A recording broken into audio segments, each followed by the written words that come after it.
I'm very pleased to invite the Bellona coordinator for our work on biomass, and the one who has actually spent the last year in Brussels, been very instrumental in setting up the joint task force that we are doing between the carbon capture and storage technology platform and the biofuels platform to pave the way for carbon negative. So please welcome Knudsen from Bellona. Please do.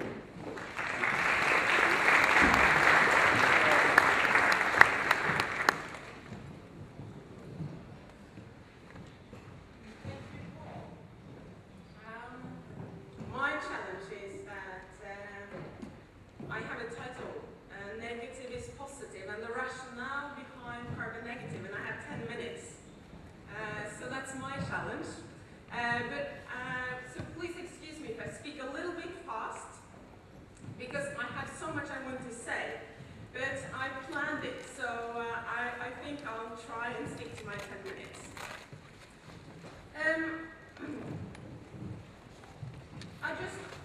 I always like to start, when I speak on behalf of Bellona, I always like to start with this slide, because it's about reminding us why we are actually doing what we're doing.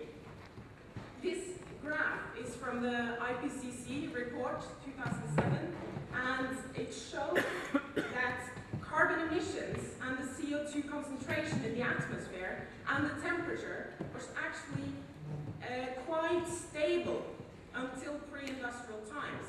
So it's very illustrative, I think, to show the connection and how it's all coordinated, that we actually increase our emissions, and from that follows the increased concentration of CO2 in the atmosphere, and from that also follows the temperature change.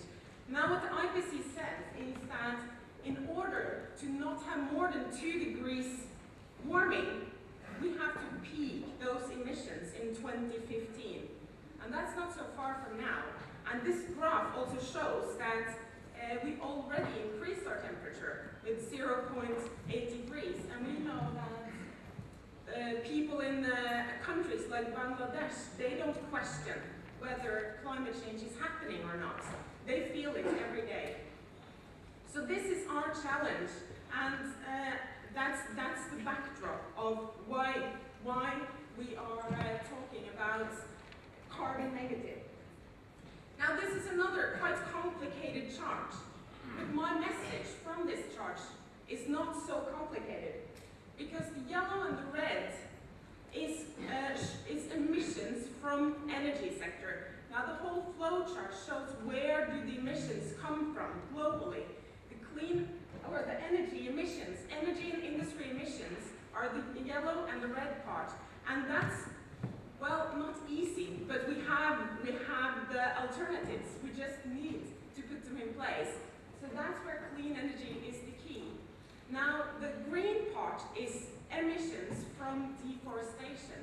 So that's also a large part of this picture. And we have to remember that making sure that we actually reforest is a growing importance to decrease our emissions. And then the lower part in this picture illustrates those emissions that are harder to cut. And that's from agriculture and waste sector. Because with a growing population in the world, we have to produce food, and we will continue to produce waste. And that will, again, create emissions. And those emissions are really, really hard to cut. So not all sectors can totally eliminate all its emissions. And we know that not all sectors have the clean alternatives today either. Like, for example, the aviation sector. It's not done tomorrow to replace that fossil fuel in the aircrafts. Now, adding to that is the distribution issue, because this picture really well illustrates where in the world the energy is used. And we know that the rich countries, they use most of the energy, and they also emit most of the emissions. So if we assume a 50% reduction, which is not enough. As I said, IPCC says we need to go to 85% reduction. And we distribute those emissions equally per person in the world. Then we see that rich countries have to reduce with 82% and poor countries with 6%. Now we also know that poor countries, they're not going to say, yes, that's fine, as we develop, we will also reduce our emissions. They will increase their emissions as they develop. Large countries like China and India will never accept to commit to reducing. So that means that the rich world actually has to take on more than 82%. And now we're getting very close to 100. And then it sort of says itself. That's the rationale for why we need negative emissions. Because it will be crucial to develop those solutions that withdraw more CO2 from the atmosphere than they emit in order to achieve those 85% that we actually need. So what is the solution? It's quite simple, as you see from this illustration. But it all starts with the biomass, illustrated by this little green leaf. And the little green leaf is maybe not so, or it's undefined really, and that's on purpose, because it could be a leaf, it could be an algae, it could be a tree, but what we're talking about is biomass growing, and as they grow, they also use CO2, so they withdraw CO2 from the atmosphere as they grow.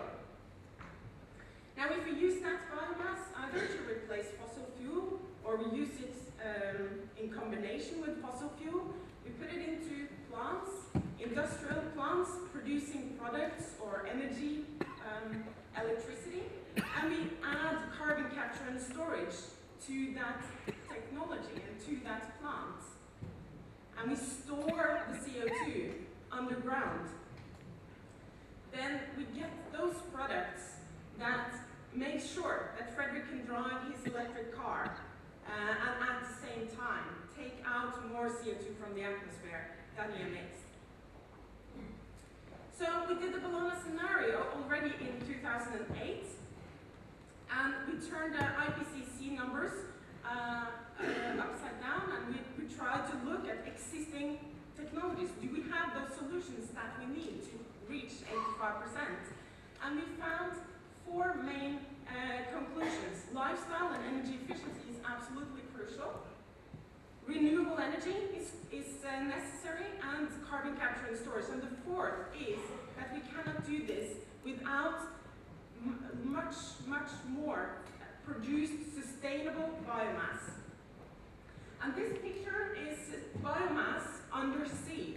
And that's no coincidence, because we know that the sustainability issues and the debate around what is sustainable biomass is a very difficult one. And we follow it, and I've followed it closely in Brussels over the last year, and all I know is that it's getting more and more complicated the more we learn. So what we see is that there is a huge potential for marine biomass resources, and that's why we want to focus on that in the future also in Bellona. And that's also one of the topics that we have prioritized to get the technology platforms that advise the Commission in Brussels on these issues to prioritize. And we've created a joint task force on biomass and CCS. And the next speaker who's speaking after me is a member of that joint task force. So I'm very pleased that Mr. Knudsen is here today and able to present to us some really interesting numbers for the global potential on biomass in combination with CCS.